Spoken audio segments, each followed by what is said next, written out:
Assalamualaikum warahmatullahi wabarakatuh. Perkenalkan, nama saya Hairunisa. Saya dari kelas A1 dengan nomor pokok mahasiswa 20420151663. Di sini saya akan membahas tentang Sistem Informasi Manajemen Puskesmas. Apa sih itu Sistem Informasi Manajemen Puskesmas? Atau yang biasa dikenal dengan SIMPUS. SIMPUS dulu dikenal dengan SP2TP yang merupakan tool atau instrumen pencatatan dan pelaporan yang ada di Puskesmas. Sistem Informasi Manajemen Puskesmas atau SIMPUS yaitu adalah suatu tatanan manusia atau peralatan yang menyediakan informasi untuk membantu proses manajemen Puskesmas mencapai sasaran kegiatannya.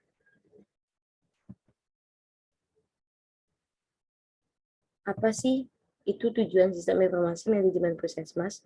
Tujuan Sistem Informasi Manajemen Puskesmas ini ada dua, yaitu tujuan umum dan tujuan khusus.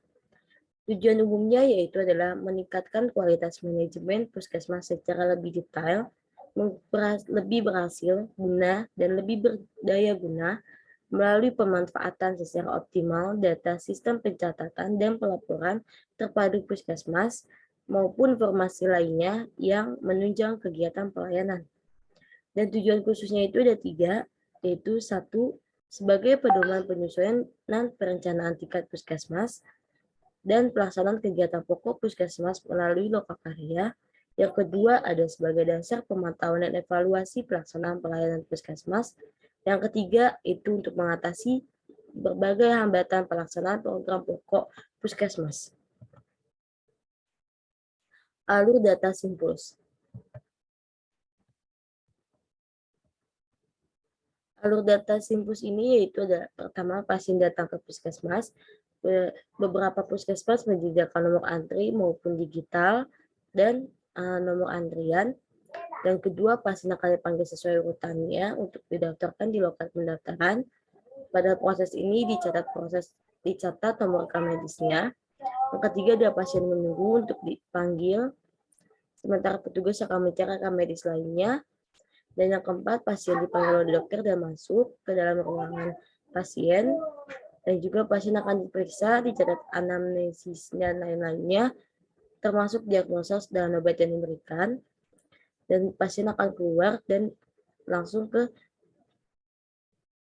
pembayaran dan pengambilan obat. Nah, di sini tuh alur data SIMPUS itu adalah PUS2 atau PKD atau Puskesmas, Puslink, SIMPUS KIA, dan informasi umum. Nah, di rekap register ini meliputi data pasien, diagnosis, dan obat. Rekap register juga dalam puskesmas ini juga meliputi data pasiennya juga, diagnosisnya juga, dan obatnya juga. Dan di dalam SIMPUS KIA ini, data itu meliputi data bumil, balita dan lansia, imunisasi, dan gizi. Baiklah, kita akan melanjuti selanjutnya, yaitu ada implementasi. Di sini ada contoh tampilan loginnya. Tampilan loginnya ini kita memasukkan username dan password kita. Lalu setelah memasuki username dan passwordnya, kita akan memencet tombol loginnya. Lalu di kedua ini ada tampilan input data pendaftaran yang meliputi nomor pasien, nama pasien, tanggal berobat pasien, jenis pasien, nomor askepnya, umurnya, jenis kelaminnya, dan alamatnya. Lalu di sini juga ada tampilan rekam medisnya. Nah, ini contohnya, yaitu meliputi nama pasien, tanggal berobat, umur, nama dokter, keterangan rekam medis pasien, dan gejala pasien. Di sini juga ada tampilan input rujukan, yaitu yang meliputi nama pasien, nomor rekam medis pasien, tanggal berobat pasien, tujuan rujukan pasien, dan nama petugasnya, lalu gejala yang dialami oleh pasien.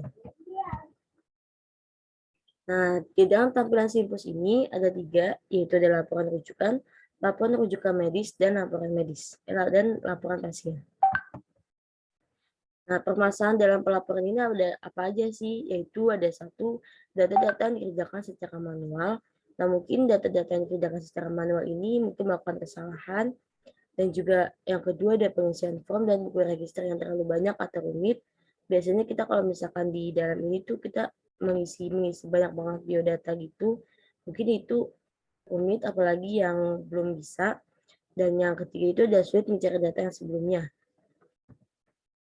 Baiklah, selanjutnya di sini ada manfaat penggunaan Simpus, yaitu ada 3 bagi pegawai puskesmas, termasuk dokter, bagi pasien atau masyarakat, dan bagi pemerintah. Nah, apa saja sih manfaat penggunaan Simpus ini bagi pegawai puskesmas dan termasuk dokter? Nah, yaitu adalah mempermudah pekerjaan dalam menyusun arsip-arsip kesehatan, dan yang kedua yaitu tidak mengeluarkan biaya kertas dalam penyimpanan data. Yang ketiga, koneksi data antar bagian mempermudah penyampaian informasi. Yang keempat, tidak membuang waktu yang cukup banyak bagi para penyelenggara kesehatan dalam pengolahan data di tingkat puskesmas. Yang keempat, ada proses registrasi yang cepat dan mudah. Yang kelima, meningkatkan kevalidan data serta dalam ketersimpan rapi. Nah, bagi pasien atau masyarakat, apa saja sih manfaatnya? Yaitu ada 1, proses registrasi yang cepat sehingga masalah pasien cepat teratasi. Yang kedua, data pasien tersimpan dengan baik, memudahkan pasien memperoleh riwayat pengobatan. Yang ketiga, adalah munculnya kepuasan pasien dengan pola pelayanan berbasis sistem. Dan bagi pemerintah, apa saja itu manfaatnya? Bagi pemerintah itu ada 2 manfaatnya. Yang pertama adalah integrasi data membantu pemerintah ini cepat memperoleh data kesehatan di tiap pusat kesehatan. Yang kedua, mengantisipasi kejadian luar biasa berdasarkan perolehan data laporan harian atau bulanan, sehingga membantu menyelesaikan masalah kesehatan masyarakat.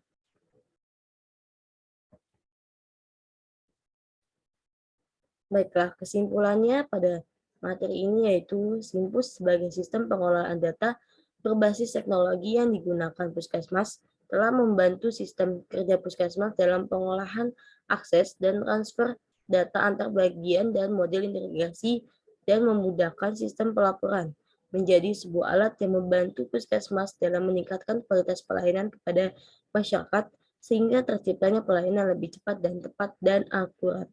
Baiklah, sekian presentasi saya. Kurang lebihnya mohon maaf. Wassalamualaikum warahmatullahi wabarakatuh.